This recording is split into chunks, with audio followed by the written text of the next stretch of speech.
Адилет министрлигинин орун басары айтты, Сыдык мырза. Эгерде аял киши барбай калат турган болсо, кандай болот?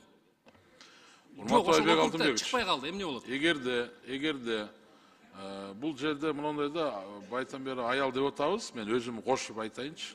Бул жерде жыныс деп айтканыбыз туура болот.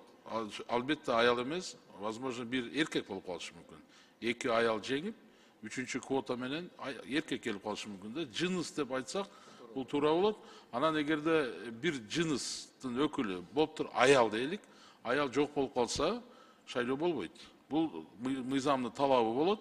Ал жерде болуш керек. Эгерде Кайра шайлоо болот турсуз, кийин анан кайра шайланып, анан кийин баягы кийин тизмеде эч ким калбай калса, кандайдыр бир себептен ошол аял же эркек, аял дейли, макул, башка кызматка кете турган болсо, биз сунуштап атабыз, ал округда шайлоо болбосун депчи. Эгерде азыр ошо Адилет министр айтты да, 30% кем эмес деп атат да. Биз 30% чейин деп кое турган болсок, ошондо? Жок, мен ушуну тактап кетейин. Мен бардыгыңыздарды сыйлайм. Адилет министрлигинин жетекчилигиндагы 30% деген сөз бул туура эмес. Себеби бизде конституция боюнча 90 депутат.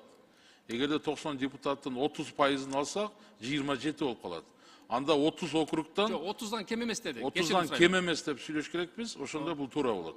30-га чейин болуп кала турган болсочу кандай болот? 30-га чейин болбойт да. Азыр эгерде сиздер мыйзам кабыл алсаңыздар, азыркы редакция боюнча 30-дан кем эмес, 30 и выше. Жок, таптакыр чыкпай калды. Кайра шайлоо болду, дагы чыкпай калды. Анан эгерде мен түшүндүм, бирөөнү зордуктап алып келип койдук. Бирөөнүчү алып келдик да, айылдык кеңештерде болду да, зордуктап алып келип коюлду да. Болбой чыкпай калган жерде болду ушул нерсе. Коёсуздар, бир зордуктап алып келип. Анан ал бир голос алса депутат болобу? Болот. Бир голос менен. Бир голос менен болот. Бир голос менен да болот. Мисалы. Эгерде кокус алдагы спортчуларга кирип албай калса кандай болот анда? 0 болуп калса кандай болот анда? Мисалы. Мына жакшы суроо бердиңиз. Мисалы, бул образно да, ошо эркектер катышып атат, анан жалгыз бир аял дейлик.